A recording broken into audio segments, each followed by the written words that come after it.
국민의 노후 생활을 보장하는 핵심 제도인 국민연금. 나한테 온 선물인 것 같아가지고. 그게 없었더라면 지금 이 나이에 누가 돈을 줘서 살겠어요. 안정적인 노후 생활을 지켜주는 국민연금이 이대로 가다가는 2056년 소진될 전망입니다. 심각한 저출산과 기대 수명 연장으로 초고령화 사회에 진입했기 때문인데요. 90 몇 년생부터는 국민연금을 받을 수 없을지도 모른다. 수령액으로는 생활하기가 상당히 힘들고요. 기금 소진과 줄어드는 수령액에 대한 국민적 불안이 높아지는 가운데 보건복지부가 지난해 국민연금 개혁 추진안을 발표했습니다. 전 국민의 행복한 노후를 보장하는 국민연금 개혁의 필요성과 방향에 대해 자세히 알아봅니다. 그렇습니다. 오늘의 주제 바로 국민연금입니다. 네. 노후 빈곤율이 높은 우리나라에서는 이 노후를 대비하기 위해서 가장 기본 바탕이 되는 거기 때문에 정말 중요한데요. 네. 그렇기 때문에 국민연금의 제도화, 개혁 방향에 대해서 오늘 자세히 짚어보도록 하겠습니다. 네, 도움 말씀 주실 세 분의 연사를 소개하겠습니다. 최철 교수님, 고란 경제평론가님, 그리고 보건복지부 이기일 차관님 모셨습니다. 어서 오세요. 반갑습니다. 반갑습니다. 네, 오늘 주제가 국민연금인데 양상국 씨와 이승윤 아나운서 국민연금 내고 있죠? 아우, 예, 당연하죠. 제가 연타녀가 될 수 있는 유일한 연금, 네. 국민연금 입사와 동시에 잘 내고 있습니다. 저는 뭐 내고 있다는 표현보다는 나가고 있습니다. 계속 매달 자동적으로. 매달 나가더라고요. 나도 모르는 채 나가고 있는 상태로 지금 두고 있는 거죠. 이게 좋은 거예요. 자, 그렇다면 두 분의 국민연금에 대한 상식이 어느 정도인지 네. 바로 테스트를 한번 해보도록 하겠습니다. 여러분도 함께 풀어주세요. 주시죠. 만 18세 이상 소득이 있는 대한민국의 국민이라면 의무적으로 가입해야 한다. OX 무엇일까요? 저는 O입니다. 저는 왜냐면요, X예요? 예. 아니, 저는 입사하자마자 저한테 묻지도 따지지도 않고 막 나가더라고요. 연금이 막 빼가더라고요. 그러니까 의무적인 의무다. 것 같아요. 네. 아이, 진짜 누나가 잘 모르시는데 몰라요? 의무적으로 내야 되는 거는 세금입니다. 세금만 의무적으로 내고 연금은 의무는 아닙니다. 아, 진짜요? 예. 또 들어보니 또 그럴싸하게 또 아이, 양상국 맞죠, 씨가 제 말을 말이. 하는데 과연 정답은 무엇일지 이기일 차관님 정답 들어주세요. 예, 정답은 O입니다. 아, 아까 의무 나간다고 그랬잖아요. 네. 빼나간다고 했는데 그것처럼 이 국민연금은 의무적으로 내야 됩니다. 우리 비슷한 것이 건강보험, 산재보험, 고용보험이 있잖아요. 여기도 똑같이 의무적으로 내야 되거든요. 현재 국민연금은 1988년도에 도입을 했습니다. 18세부터 59세까지 돈을 내게 되어 있고요. 지금 같은 경우도 2,200만 명이 돈을 내고 계시고 한 700명 정도가 돈을 직접 받고 계십니다. 네, 자 소득이 있다면 만 18세 이상이라면은 의무였습니다. 자 그다음 보겠습니다. 주세요. 자, 물가가 올라도 국민연금은 변화가 없다. 네, 어떻게 생각하세요, 양상국 씨? 저는 O입니다. 왜냐하면 이게 물가가 올라도 그대로 이게 국민연금은 가더라고요. 그래서 지금 시점에 저는 넣는 건 조금 이게 아니지 않나. 저는 물가가 그렇게 많이 생각을 올랐어요? 합니다. 저는 물가가 아니, 올라서. 근데 잘 모르시나 본데 네. 이메일 보잖아요. 자세히 보면은 네. 1년에 한 번쯤 이렇게 오더라고요. 저거요. 저렇게 문자나 이메일로 제가 뭐 얼마만큼 그동안 연금을 냈고 또 나중에는 얼마 정도 연금을 돌려받게 되는지 또 물가 기준으로 했을 때 상대적으로 이 가격이 어느 정도 되는지 굉장히 자세하게 친절하게 이렇게 오던데요. 편지가. 맞겠네요. 그래서 뭘까요? 정답은 맞습니다. X입니다. X.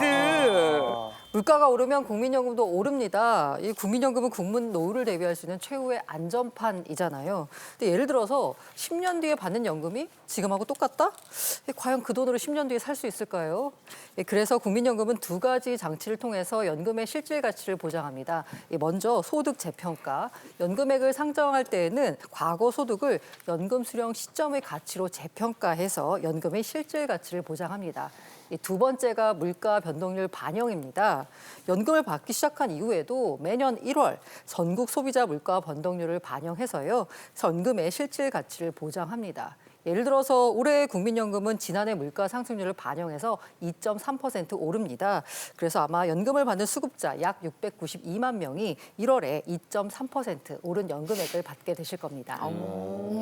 예, 우리 이승윤 아나운서께서도 예. 꼼꼼히 보셨잖아요. 저 주부 구단이잖아요. 아, 예. 그렇군요. 이게 보면 꼼꼼히 봅니다. 이 생일날 되는 달에 보통 이게 고지서가 나오게 돼 있습니다. 맞아요. 여러 가지를 안내주고 있는데 현재 언제 가입을 했는지, 지금 얼마를 내고 있는지, 그리고 만약에 최소까지 다 내게 되면 얼마를 받을지를 자세하게 설명을 해주고 있습니다. 오늘 말씀 주신 것처럼 연금에 대해서는 우리가 여러 가지가 있는데요. 특히 가장 좋은 것은 물가 인상률을 반영해 줍니다. 지난해 같은 경우는 3.6%를 반영을 해줬고요. 금년에는 2.3%를 반영해서 올라가게 돼 있습니다. 그런데 대체로 많은 개인연금 같은 경우에는 이미 약정을 했거든요. 그렇기 때문에 대체로 연금액은 고정이 돼 있습니다. 그렇기 때문에 연금액이 올라간다. 이것은 연금의 가장 좋은 장점이라고 말할 수가 있겠습니다. 네. 네. 저도 네. 작년에 제 생일 때 왔던 거 좀 찾아볼 수 있더라고요. 휴대전화로 요즘 전자문서에 와 있으니까. 아니 아날로그 박주아 아나운서께서 보통은 종이로 보관하실 줄 알았는데 이렇게 또 모바일로 확인을 하셨네요. 사람이 계속 발전해야 야, 하잖아요. 역시. 네. 네. 제가 303개월 냈더라고요. 네, 그 중에 좀 추납한 것도 적혀 있고, 네. 그래서 예상 연금액이 이렇게 나와 있더라고요. 네, 뭘 다 똑같이 나중에. 와, 연탄이어 맞으시네요. 밥 사세요. 네, 네. 밥 사세요. 잠깐 아니, 봤는데 지금 괜찮아요. 저만 가입한 게 아니라 다 같이 지금 들어있는 연금으로 상태잖아요. 미리 밥 사세요. 저도 한번 집에 가서 확인해 봐야겠습니다. 자, 다음도 확인해 볼게요. 주시죠. 국민연금 기금 소진이 되면 내연금 못 받는다? 이거 뭘까요?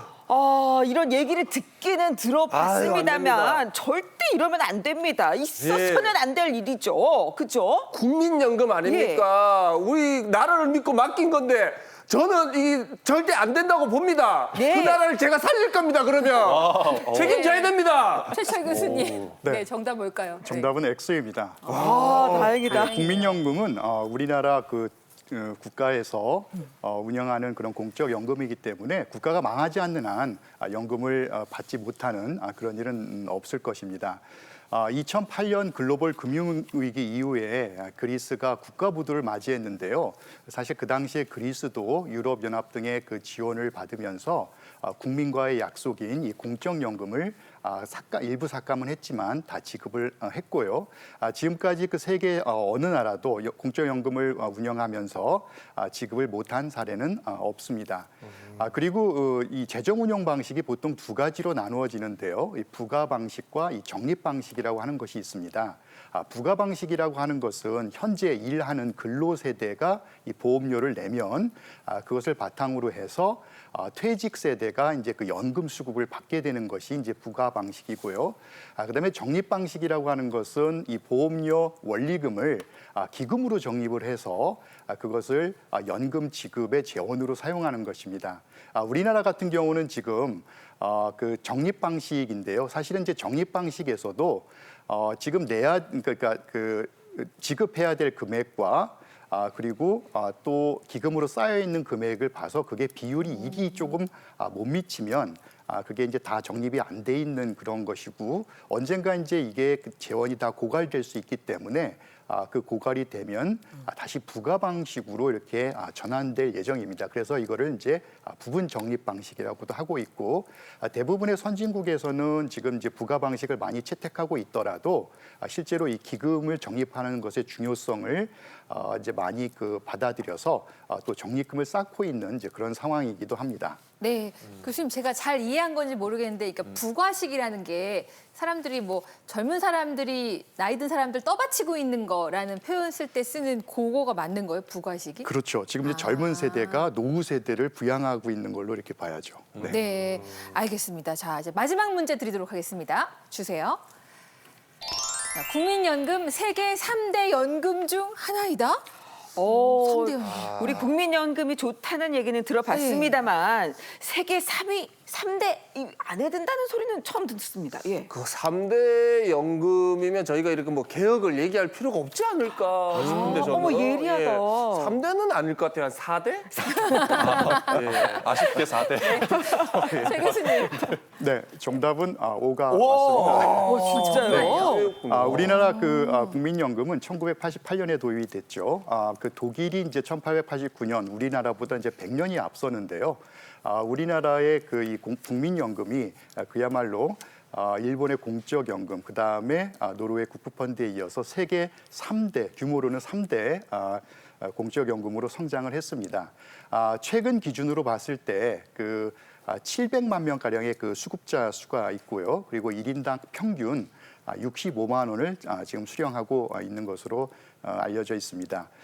그리고 지금 1988년 기금이 처음 마련됐을 때부터 작년 10월까지의 그 누적적으로 평균 수익률을 보면 이게 약 6.5%인데요. 그래도 비교적 양호한 수준이라고 말씀드릴 수 있겠습니다. 아니 근데 지금 기금을 보니까 엄청 많거든요. 아니 저렇게 기금이 많은데 왜 개혁을 해야 된다고 얘기를 하는 거죠? 네, 바로 저출생 고령화 때문입니다. 사실 우리나라에서 벌어지는 많은 사회 경제 문제의 원인을 보자면 저출생 고령화를 답으로 하시면 아마 정답일 거예요. 이 저출생 고령화 때문에요. 국민연금을 내는 사람보다 국민연금을 받아가는 사람이 더 많아지게 됐습니다. 네. 근데 게다가 애초에 설계할 때요. 인구 구조가 이렇게 급격하게 변할 줄 모르고 처음 제도를 시행할 때 지속 가능하지 않은 구조로 연금을 설계했습니다. 그래서 앞서서 2번의 개혁을 하긴 했습니다만은 문제가 우리나라의 저출생 고령화 속도 너무 빠르다라는 겁니다. 그래서요, 이 속도로라면 2056년 기금이 소진될 수 있습니다. 그래서 더 이상 미룰 수가 없고요. 지금이야말로 연금 개혁의 골든 타임이 아닐까 합니다.